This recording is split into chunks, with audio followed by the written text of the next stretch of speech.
রবিবার বা সূর্যদেবের ব্রত কথা হলো হিন্দু ধর্মের অত্যন্ত ফলদায়ী একটি ব্রত, যা অন্ন ধান্য সুস্বাস্থ্য এবং সুখ সমৃদ্ধি লাভের কামনায় করা হয়ে থাকে।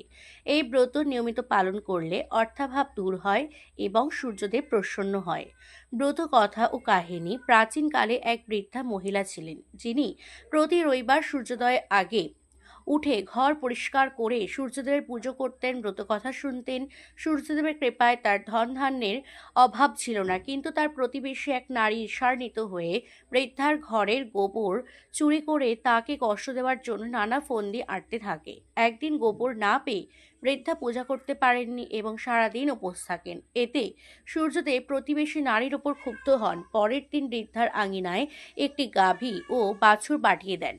গাভীটি প্রতিদিন সোনার গোবর দিত, যা প্রতিবেশী নারী চুরি করত। সূর্যদেব রাজার স্বপ্নে এসে বৃদ্ধার গাভী চুরির কাহিনী বলেন এবং গাভী ফিরিয়ে দিতে বলেন। রাজাকে বৃদ্ধার কষ্ট দূর করার নির্দেশ দেন। রাজা বৃদ্ধার গাভী ফিরিয়ে দেন এবং প্রতিবেশীকে শাস্তি দেন। সেই থেকে রাজ্যে রবিবার ব্রত পালনের রীতি শুরু হয়।